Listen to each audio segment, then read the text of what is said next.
Hi guys, welcome back to the Totally Magic channel. Hope you're keeping well. Let's get straight into today's trick. Give a deck of cards to a spectator to shuffle. While they're shuffling, you talk about this perception that everybody has. And we're going to do a trick today which involves randomness and perception together. And I call it perceptionally random. Not quite sure there's such a word, but hey, like we care. Anyway, while they're shuffling, you ask them, when you're ready, cut the pack into two halves onto the table. They do that. Can you cut these in half here? And cut this packet here. Out of the 4 random packets, I'm going to get you to choose any 2 of them to keep. The other 2 will eliminate. So you want the 2 middle ones. Are you happy with those? Let's get rid of these. What I now want you to do is to shuffle a packet like this. Now the spectator will shuffle a packet as well. Of course, when we shuffle cards in this way, we're just moving cards from the bottom to the top. We want cards to be randomly mixed up individually. And there's a way of doing this. Just follow me. Deal any 2 cards to the table. They will do likewise, any 2 cards. Then deal maybe 3 cards to the table. They will deal any 3 cards. Let's do the same again. You don't have to take them individually. You can take a block of 3. And let's do 2 cards as well.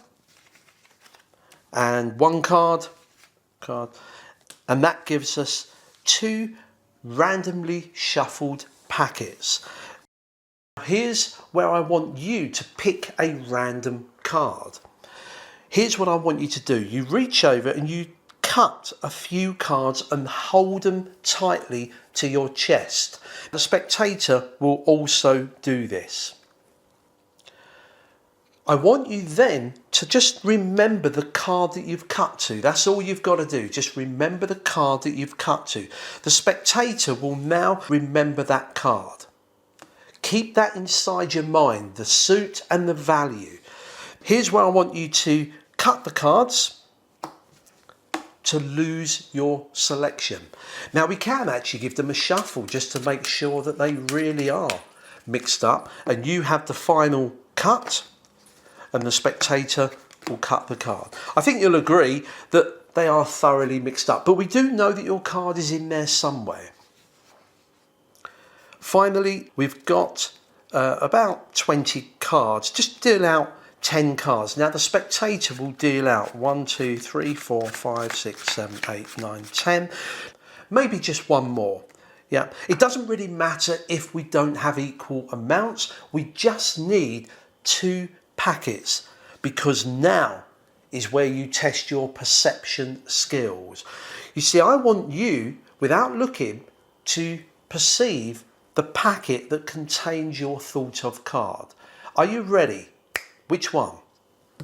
This one is what you believe your card to be in. Without even looking at those cards, you believe it's in here. Well, should we take a look? Is your card there? It's not. You got it wrong. You see, the thing is, your perception isn't quite as good as a magician, because as a magician, my perception is that your card is in here. I know what you're thinking. Pretty obvious. But a magician doesn't just have perception. They have extra sensory perception. Remember, you've never told me or anyone what the card is you're thinking of. You shuffled the cards, you cut the cards, you even dealt them out. Yet I do know that your card is in here. I know that it's not here or here. I know it's not this one, or this one, and it definitely isn't this one. And it's not this one either, or this one. However, out of these, it's not this or this. What was the card that you were thinking of? The 4 of clubs. and there is your card. Now, is that purely extrasensory perception, or being a magician, maybe it's just extrasensory deception? You decide. Till next time, have fun.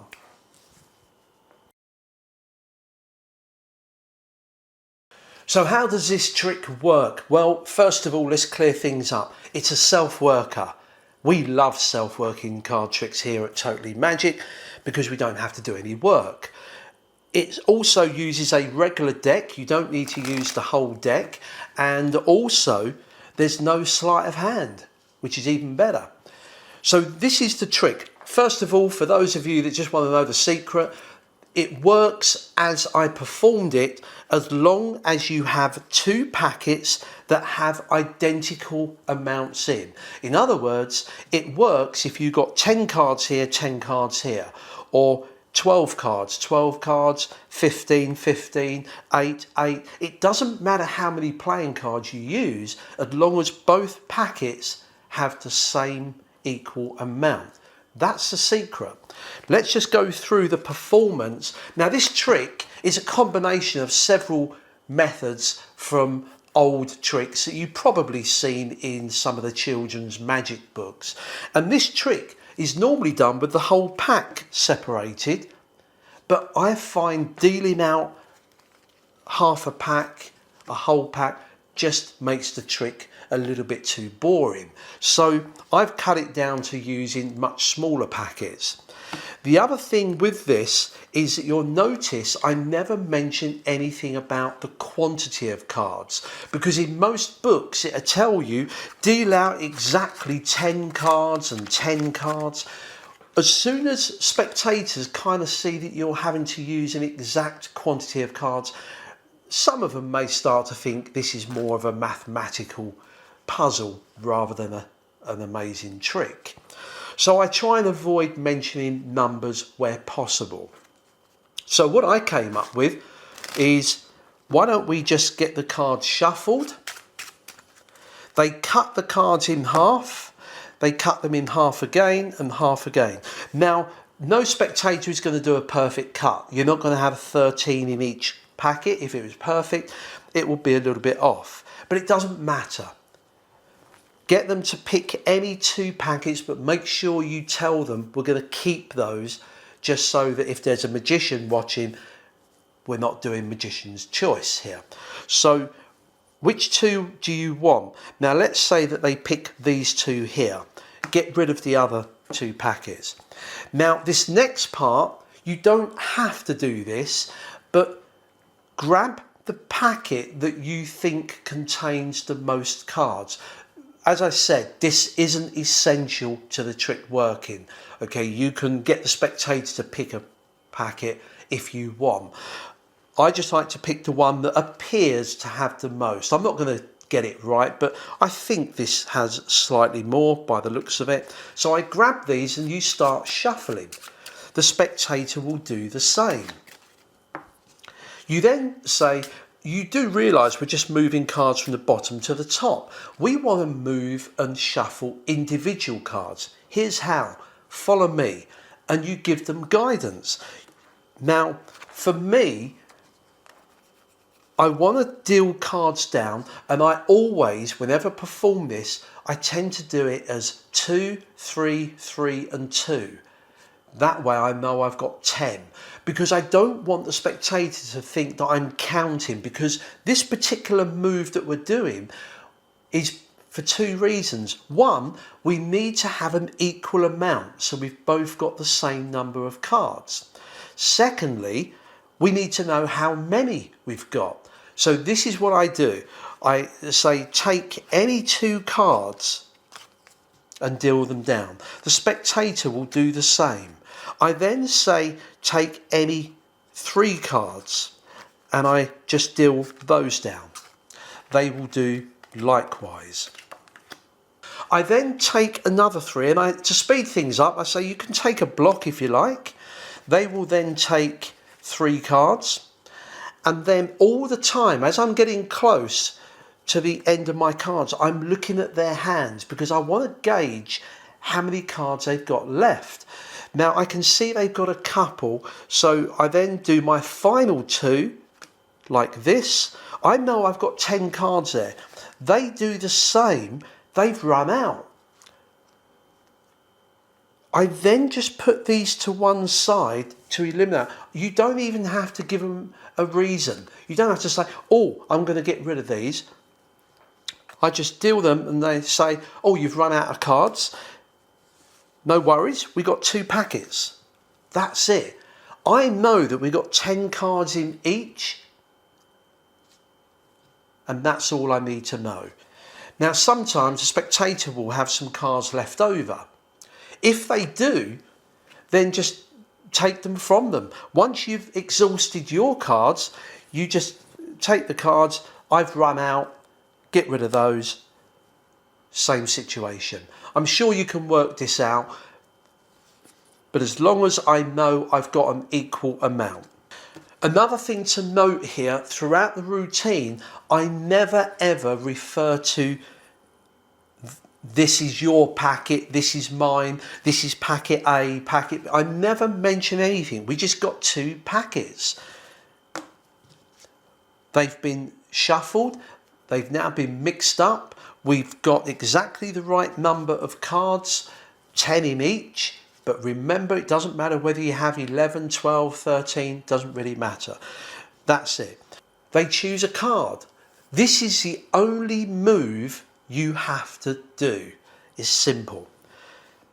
I reach over and I cut a few cards off of the packet and bring them to my chest like this. I say, I want you to cut the cards and bring it to your chest and hold it there. And you just gesture, you don't have to say these. If you want, sometimes I'll say, as I mix these, you take from here, that's random. Something like that. They will cut these and hold them to their chest. Now, as soon as they've done that, you then say, I want you to peek at the card. Now, remember, this isn't a trick about you taking a card. You just need to remember this card as your key card. That's it. The King of Clubs is my key card. It takes a split second, and I just say, you're going to look at your card and remember it. Remember it. Now, did you see what I just did there? I cut from here, but I returned them to here. That's all you've got to do. Don't make a big deal of it. As soon as I look, my key card, I drop it down and I pick these up. They're busy looking at their card. Yeah, so they're busy looking at their card like this. You say to them, just look at it one more time. I'll look away. Just look at it one more time because I want you to make sure you don't forget it. Remember the value in the suit, and just move this towards them while they're doing this, and then they'll naturally drop it. You don't even have to say, put them on there. It's obvious. You've got the other cards. Everything is clean. Trust me, this is a brilliant little move. Once they've done that, take the card, drop them on top and say, just cut the cards. They can cut the cards as many times as they like. Like I did on the performance, you could pretend to do a shuffle. I'm just doing cuts here. And then they can have the final cut. They're pretty sure that the cards are mixed up. Now we need to separate the cards into 2 packets so they can make their perceptive choice. I pick these up and I just look. Now, we already know that we've got 20 cards here, but remember, I want it to be as though we couldn't care how many there are or that we don't know. So you just kind of look at it and say, I think we've got about, what, 20, 25, something like that, 20. Deal out, say, 10 cards.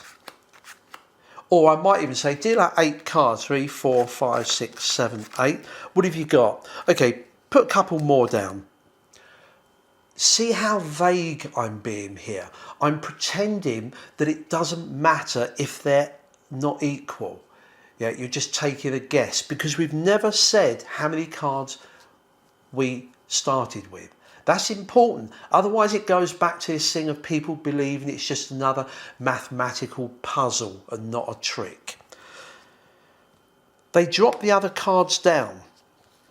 You've now got 10 cards in each. However, it's important that they dealt these and not cut them, because you need these reversed. So the rest of it is the performance of perception.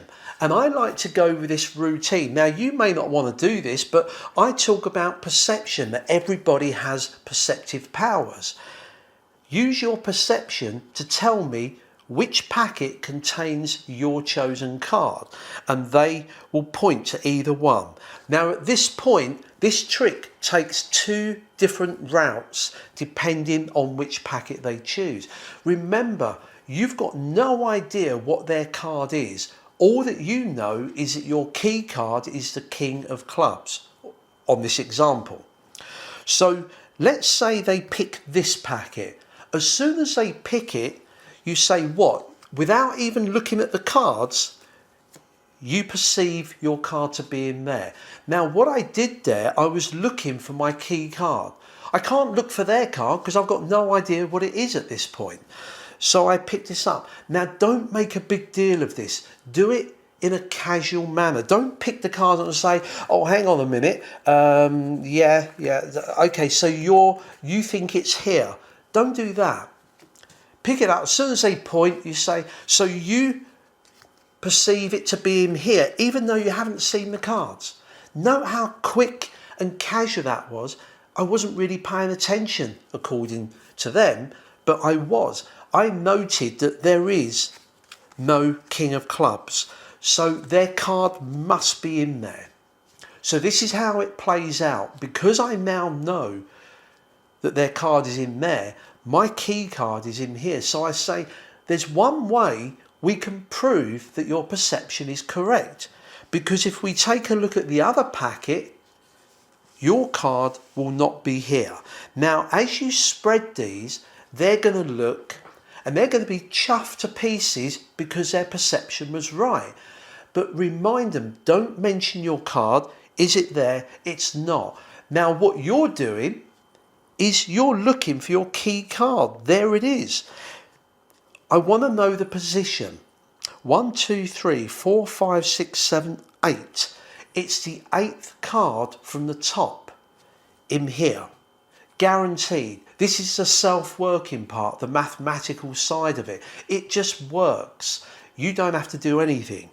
Despite all the cutting and dealing, it will be in that position. Now, if you prefer, because it's right down the end here, you might find it quicker to count that it's the 3rd card from the bottom of this packet. Up to you. So I know it's going to be the 3rd card from the bottom. So I would do something like this. I would close this up and say, you got it right. But as a magician, I also have perceptive powers, and I too knew your card was in there. They kind of look at you knowing you're kind of fooling them, because it's obvious it's there because they've said. But you say, I have extrasensory perception skills. You've never mentioned, and reiterate that they've never mentioned their card. The cards were shuffled, mixed and cut by you. And then I start to get rid of the cards. I know it's the 3rd one from the bottom. There it is. That's their card. Okay. It works every time. So let me go through the routine. What if they chose the other packet? Doesn't matter. So instead of picking this, you say, using your perceptive skills, which packet is it in? They say this one. You pick this up, and again you say, so without even looking, you perceive it to be in here. Now I've just seen my key card, the king, so I know they've got it wrong. And I say to them, if you're correct, it's in there, shall we take a look? I spread the cards again so that I can count where my key card is. I knew it was in there, but because I don't want to spend too long when I pick these up counting them, I just want to pick it up, skim through them, see that it's there. I didn't note the position. So now I turn this over and say, shall we take a look, see if you was right? Now don't tell me your card. Is it there? Now they're obviously going to say, no, it's not. This is where you play that fool on them again. Oh, well, as a magician, I too have perceptive skills and I knew that it would be in here. Now they think you're kidding because it's obvious that it's there, but I've got extrasensory perception skills. You see, I know exactly which card it is, even though you've never told me. I know it wasn't these here. I know it wasn't these here. It wasn't this one, or this one. It's this one. And I knew that because I was keeping a check of the third one. Now you can end this anyhow you like to reveal the trick. I'll leave that up to you, but it just works. It's simple, direct. Have a little play around with this. And like all great self-working tricks, this could have been done in 1 minute. 2 packets, they pick a card, you find it, end of the game. They know it's some sort of mathematical trick or puzzle, which I hate them feeling that. So I hope those little hints and tips about not using numbers, counting, making it look as though you couldn't care how many are in the packets, I think that really enhances the trick itself. Till next time, look after yourselves, practice and enjoy.